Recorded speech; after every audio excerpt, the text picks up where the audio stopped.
The German officer felt safe. He was walking through a quiet forest in the suburbs of Harlem. Beside him was a girl who looked no older than 14. She had bright eyes and wore her hair in pigtails. She pedaled her bicycle slowly to keep pace with his stride. She was pretty. She was charming.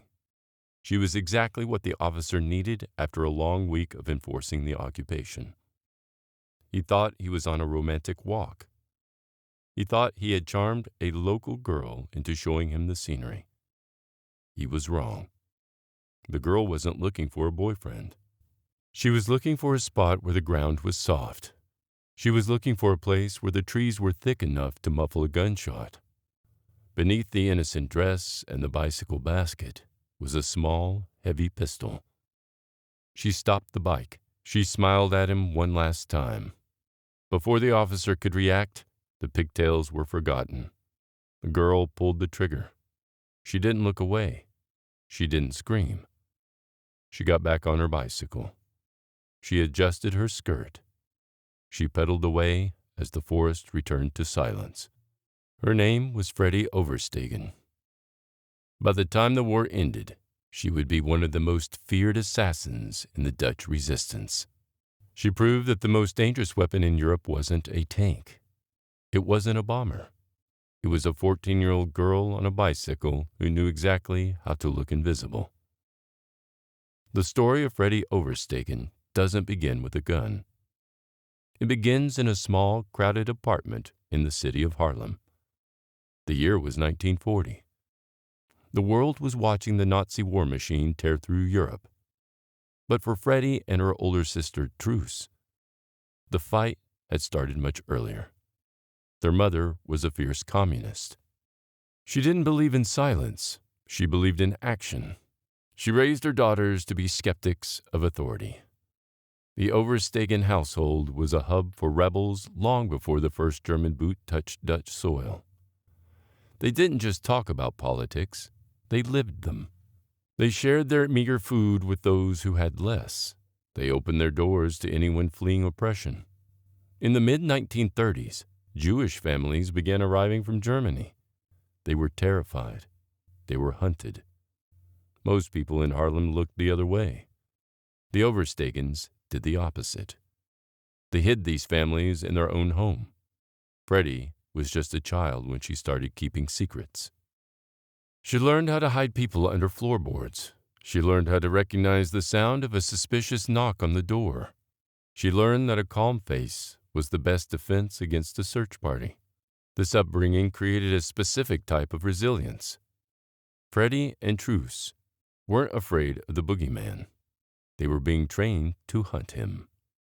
They lived in a world of shadows and coded language. In May 1940, the shadows became a reality. The German Luftwaffe attacked. They bombed Rotterdam into rubble. The Dutch military collapsed in 5 days. The occupation of the Netherlands began. The Nazis moved into Harlem with a sense of entitlement. They hung their banners from the town hall. They enforced curfews. They started rounding up the very people Freddie's family had been protecting. Most families in the city went into survival mode. They lowered their heads. They followed the rules. They hoped the storm would pass. But the Overstegen sisters were different. They watched the soldiers from their windows. They didn't feel fear. They felt a cold, simmering rage. Their mother didn't tell them to stay safe. She told them to be useful. She knew that the occupation required a new kind of soldier. The Nazis looked for men with guns. They looked for angry crowds. They didn't look for little girls with bicycles and pigtails. This was the oversight that would cost hundreds of German officers their lives. Freddie Overstegen was 14. She was small for her age. She looked completely harmless. This was her greatest advantage. The rebellion was about to get a face that no one would suspect. The man in the suit arrived shortly after the invasion. He didn't come to arrest them. He came to offer them a job. The Harlem resistance was forming. and they needed someone who could move through the streets without being stopped. They needed the girls from the House of Rebels. The man in the suit was a commander in the local Harlem resistance group. He had heard rumors about the Overstaken sisters. He knew about their mother's fierce communist beliefs. He saw a unique opportunity in their youth. He sat in their small kitchen. He didn't offer them money or glory. He offered them the chance to fight back against the swastika. He looked at Freddie, who was only 14. He looked at Truce, who was 16. Most commanders would have seen children. He saw invisible soldiers. He told them the work would be dangerous. He told them they would eventually have to learn how to kill. He asked their mother for permission first. She didn't hesitate. She looked at her daughters and nodded. Freddie and Truce didn't hesitate either. They had watched the Nazi soldiers march through their town for months. They had seen the yellow stars appearing on the coats of their neighbors. They felt a deep biological need to resist. They joined the Council of Resistance that very night. Their first training sessions didn't involve guns. They involved the art of the shadow. The girls had to learn how to cycle through the city during curfew. They had to learn how to memorize troop movements without taking notes. They practiced looking bored while standing next to German checkpoints. The bicycle was their primary tactical vehicle. In the occupied Netherlands, fuel was strictly rationed for the German military. Most Dutch citizens relied on bicycles for transportation. Thousands of people pedaled through the streets of Harlem every day. A girl on a bike was part of the background noise of the city. Freddie was a master of the innocent stare. She practiced her facial expressions in the mirror. She knew how to look like a schoolgirl worried about her homework. She knew how to make her eyes look wide and naive. If a German officer looked at her, he saw a child, not a threat. The resistance gave them their first assignment: scouting. They were told to ride their bikes to the outskirts of the city. They had to count the number of trucks entering the local barracks. They had to note the timing of the guard rotations. Freddie would hide her observations in her hair ribbons or the lining of her shoes. They moved quickly from scouting to sabotage. The girls were tasked with transporting illegal newspapers. These papers contained the truth about the war. They contained news from the BBC and messages of hope for the Dutch people. Freddie would stack the papers in her bicycle basket. She would cover them with a thin layer of groceries or laundry. She pedaled past the Grüne Polizei, or the Green Police. These were the dreaded German paramilitary units responsible for security. They would stop men and search their bags. They would check IDs and look for weapons. They almost never stopped the small girl with the pigtails and the basket of bread.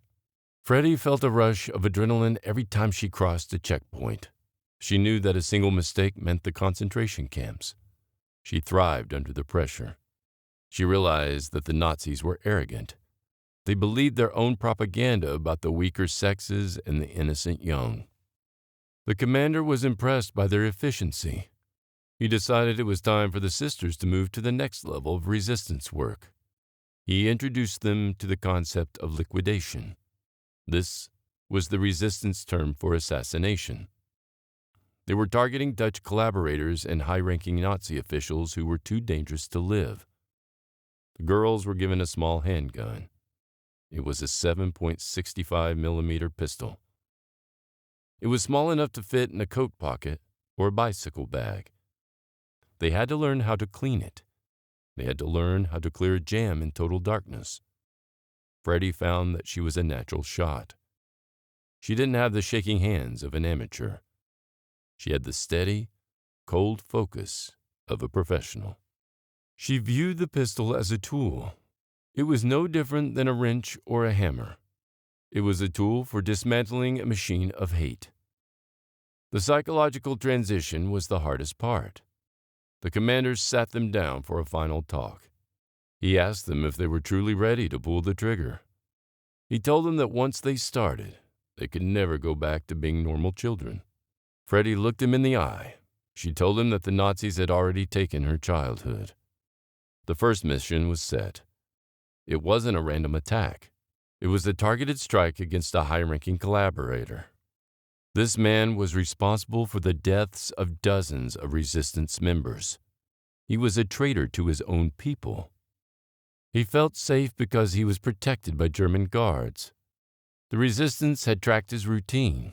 They knew he liked to walk through a specific park in the late afternoon. They knew he walked alone to clear his head. This was the opening they needed. They didn't send a team of men in trench coats. They sent Freddie and her bicycle.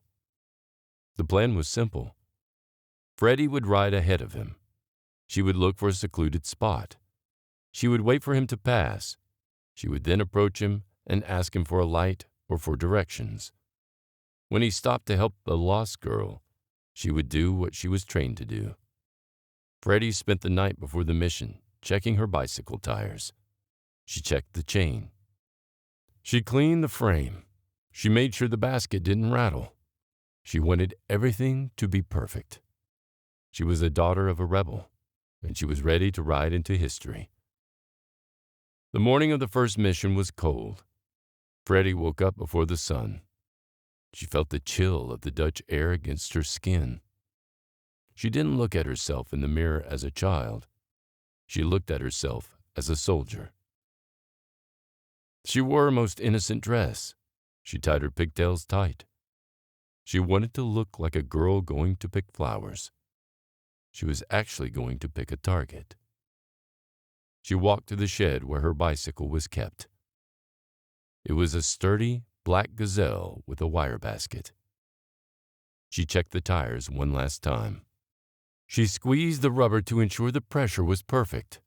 A flat tire would mean a death sentence. She checked the chain. She applied a small drop of oil to the links. She wanted the machine to be silent. The sound of a squeaking chain could give her away in the woods. She reached into a hidden compartment in the shed. She pulled out the 7.65mm pistol. The metal was freezing to the touch. It felt heavy in her small hand. She didn't put it in her pocket.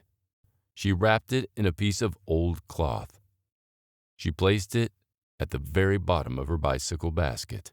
She covered it with a pile of dirty laundry and a few bruised apples. To anyone watching, she was just a girl running an errand for her mother. She pedaled away from her house. The streets of Harlem were quiet. The sound of her tires on the cobblestones was the only noise. She passed the great church in the center of the city. Huge Nazi banners hung from the stone walls. The red, white, and black colors looked like a scar on the architecture. She didn't look up at them. She kept her eyes on the road. She didn't want to draw any attention. She reached the first German checkpoint. A soldier stood there with a rifle over his shoulder. He looked tired. He looked bored. Freddie slowed her pace. She hummed a soft tune to herself. She smiled at the soldier as she approached. She looked like she didn't have a care in the world. The soldier stepped aside. He didn't even check her basket. He saw the pigtails and let her pass. He had no idea he had just allowed an assassin into the restricted zone. The target was a man named the Traitor. He was a Dutch official who had sold his soul to the Gestapo. He had identified local resistance leaders. He had helped the Nazis find hidden Jewish families. The resistance had spent weeks tracking him. They knew he walked through the Haarlemmerhout forest every afternoon. He thought the trees offered him privacy. He didn't realize they offered him a grave. Freddie reached the edge of the forest. The trees were tall and thick. The light was dim under the canopy. She pedaled down a narrow dirt path. The ground was covered in damp leaves. She found a spot near a bend in the trail. This was the location the commander had chosen. It was far from the main road. The sound of a shot would be muffled by the dense foliage. She leaned her bicycle against an oak tree and waited. She sat on a stump and took a deep breath. She didn't feel fear. She felt a strange, cold clarity. She pulled the pistol out from under the laundry. She checked the magazine. She made sure a round was in the chamber. She hid the gun under her apron. She started picking small wildflowers by the side of the path. She wanted to look busy. She wanted to look like she belonged in the forest. She heard footsteps. They were heavy and rhythmic. A man appeared around the bend. He wore a long gray coat and a felt hat. He looked exactly like his photograph. He was walking slowly. He seemed relaxed. He didn't notice the girl until he was 10 feet away.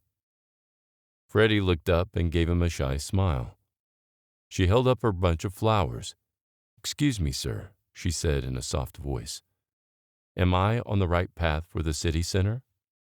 The man stopped. He looked at her with a patronizing grin. He saw a helpless child. He stepped closer to help her. "You're a bit lost, little one," he said. He reached out to point toward the road. That was his final mistake. Freddie didn't wait for him to finish the sentence. She dropped the flowers. She pulled the pistol from her apron. She didn't hesitate. She didn't look at his eyes. She focused on the target area the commander had described. She pulled the trigger. The sound was sharp. It echoed once through the trees. The man fell backwards into the leaves. He didn't make a sound. Freddie stood over him for a second. She didn't feel the rush she had expected. She felt a heavy sense of duty. She had just ended a life to save dozens of others. She put the gun back in her basket. She covered it with the laundry. She didn't run. Running would look suspicious. She got back on her bicycle. She pedaled at a normal speed. Her heart was beating fast, but her face was a mask of innocence. She passed through the same checkpoint on her way back. The soldier was still there. He nodded at her as she went by. He didn't see the blood on her sleeve. He didn't see the weapon in her basket. He only saw the girl with the pigtails.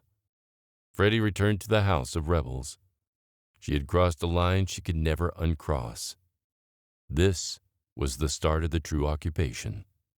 The night the sky fell wasn't just about the bombs in 1940. It was about the loss of innocence for an entire generation. Freddie was no longer a 14-year-old girl. She was a ghost in the machine of the resistance. She realized that her bicycle was her most powerful tool. It allowed her to be everywhere and nowhere. It allowed her to strike and vanish before the enemy even knew they were in a war. The Nazis responded to the assassination with brutal force. They declared a state of emergency in Harlem. They started searching every house. They increased the patrols. They began shooting hostages in the town square. They thought this would scare the resistance into submission. They were wrong. It only made the fire burn hotter. Freddie watched from her window as the trucks rolled by. She knew that the bicycle assassin was just getting started. She spent the next few days refining her methods. She realized that the Lost Girl routine was incredibly effective. She could lure almost any officer into a trap. She started working more closely with her sister Truce. They became a team. They would ride their bikes together. One would act as the scout, the other would act as the executioner. They were the Sisters of Harlem, and the Luftwaffe was about to find out that the Dutch ground was just as dangerous as the Dutch sky. The resistance commander visited them again. He didn't congratulate them. He gave them a new list of targets. The war was moving into a darker phase. The Nazis were starting to deport Jewish families to the east. The hunger winter was approaching. Every day was a fight for survival. Freddie looked at her bicycle in the shed. She saw more than a machine. She saw a weapon of liberation. She was ready for the next ride. She was ready to outsmart the officers again. The commander returned to the kitchen of the House of Rebels. He looked at the two sisters. He didn't see children anymore. He saw assets. He saw that the first kill hadn't broken Freddie. It had hardened her. He knew the resistance needed more than just couriers. They needed specialists. He began the second phase of their recruitment. This was the classroom of shadows. The sisters were officially inducted into the Council of Resistance.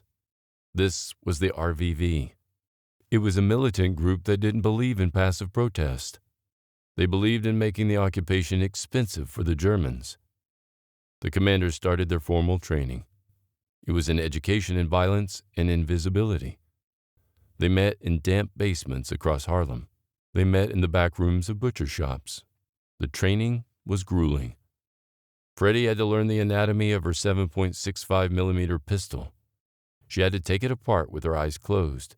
She had to clean every spring and pin. She learned that a grain of sand could cause a jam. A jam meant a firing squad.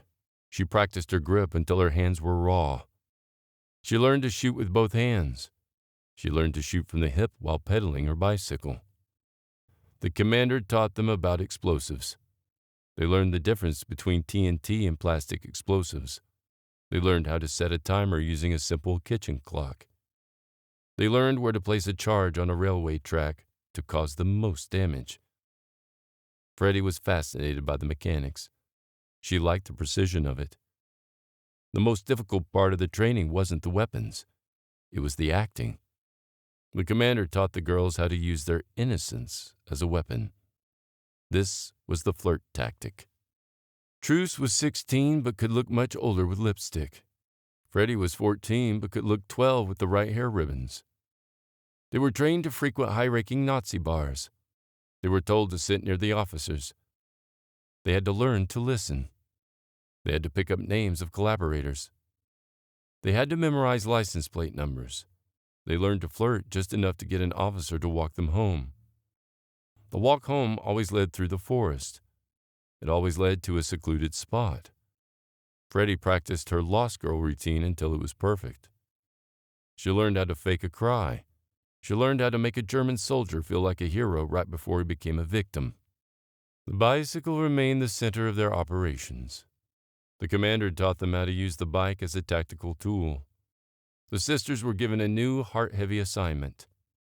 The Nazis were increasing the deportations of Jewish families. Many parents were desperate to save their children. The resistance formed a network to move these children to safe houses in the countryside. This was Operation Basket. Freddie was tasked with the most sensitive part of the journey. She would ride her bike to a secret meeting point. A Jewish mother would hand her a toddler or an infant. Freddie would place the child in her front bicycle basket. She would cover the child with a thick wool blanket. She would put a few loaves of bread or some vegetables on top. She would then pedal through the city. She had to cross at least 3 German checkpoints on every trip. The pressure was immense. If the child cried, it was over. Freddie learned how to soothe a baby while staring down a Gestapo officer. She learned to talk to the soldiers about the weather. She would complain about the price of eggs. She would act like a stressed-out older sister looking after a sibling. The soldiers would look at the blanket and the bread. They never looked for a child underneath. Freddie moved over a dozen children this way. She felt the weight of every life in her handlebars. She knew that if she failed, the child would be sent to the gas chambers. She pedaled with a rhythmic, steady focus. She treated the children like the explosives she carried. They were precious cargo that had to be delivered in total silence. Truce and Freddie became a single unit. They developed a silent language of nods and glances. Truce was the strategist. Freddie was the technician who could fix a broken firing pin. They were the deadliest children in the Harlem Resistance. The commander paired them for high-stakes sabotage. They were tasked with blowing up a railway bridge used for military transports.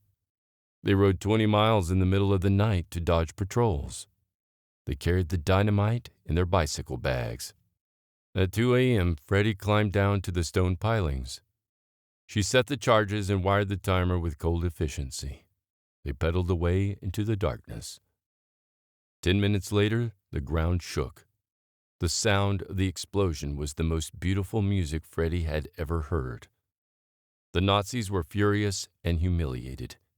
They didn't know the attackers were two teenagers on bicycles. They started offering rewards for information and increased the terror. But the sisters were already planning their next move.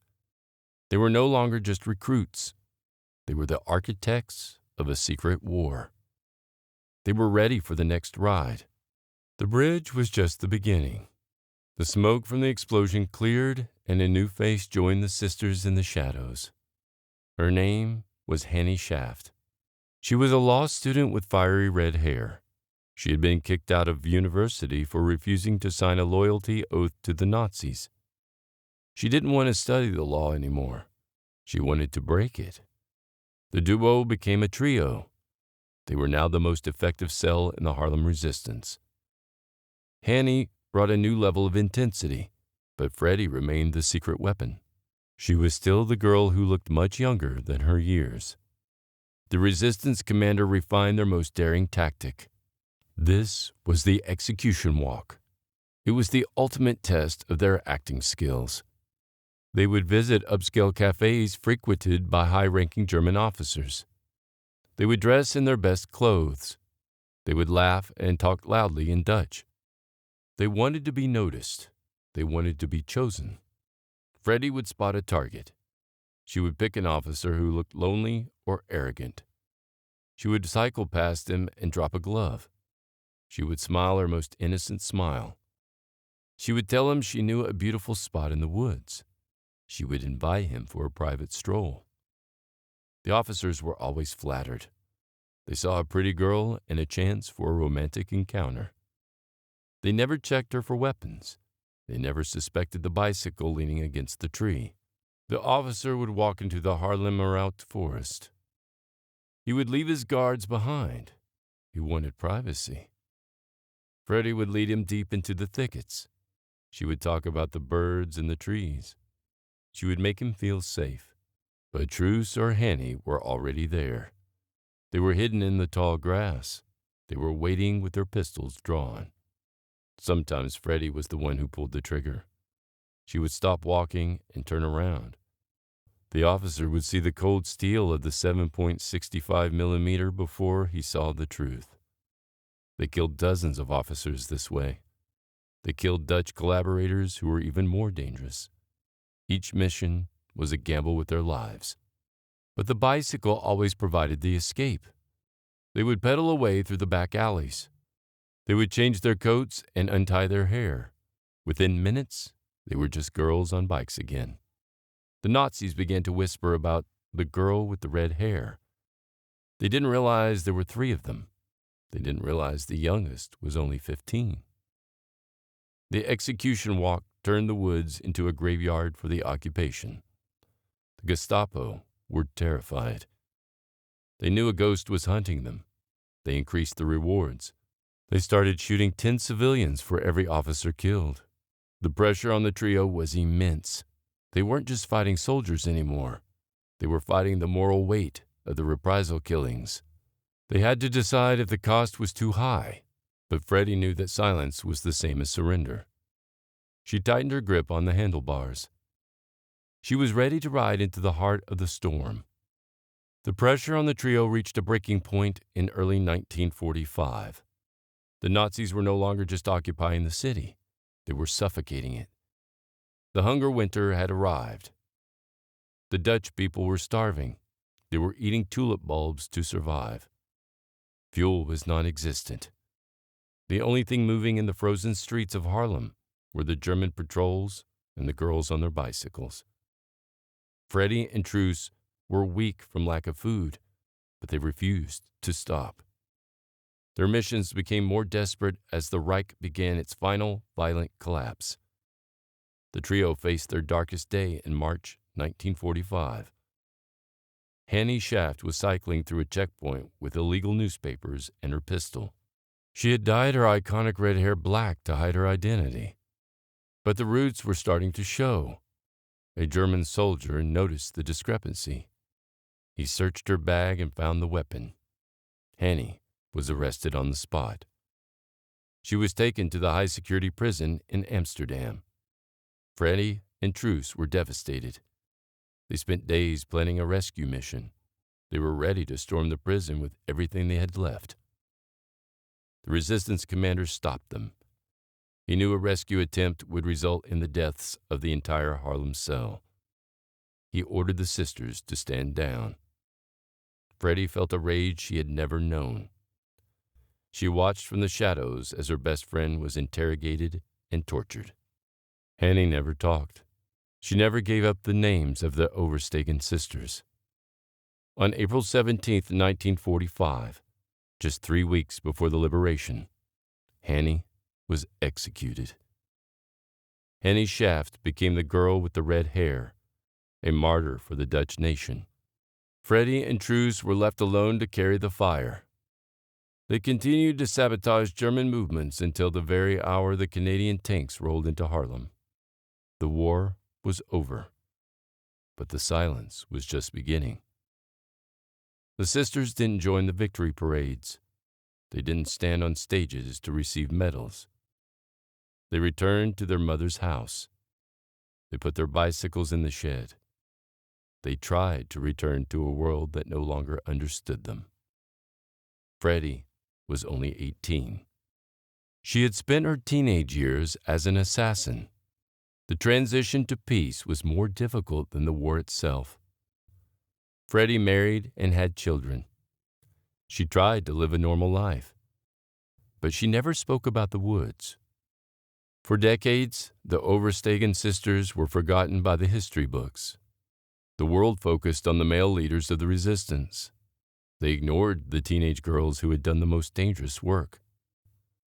Freddie stayed in the shadows, just as she had been trained to do. She knew that the most important part of being a hero was knowing when to stay invisible. Recognition came late for the sisters. They lived in the quiet for decades. The world finally remembered the girls on bicycles in the 21st century. The Dutch government awarded them the Resistance Commemorative Cross in 2014. Freddie was 88 years old. She still had the same bright eyes. She still spoke with a cold, steady clarity. She was the last of the trio. Truus had passed away earlier. Hanny had been gone for a lifetime. Freddie died in 2018, just one day before her 95th birthday. She proved that courage has no age. She proved that a bicycle and a pair of pigtails could defeat an empire. Her story is a reminder that the most dangerous weapon is the one you never see coming. If you were inspired by Freddie's bravery, hit the like button. Subscribe for more stories of the invisible heroes who changed history. Comment below. Could you have done what a 14-year-old girl did? Thank you for watching.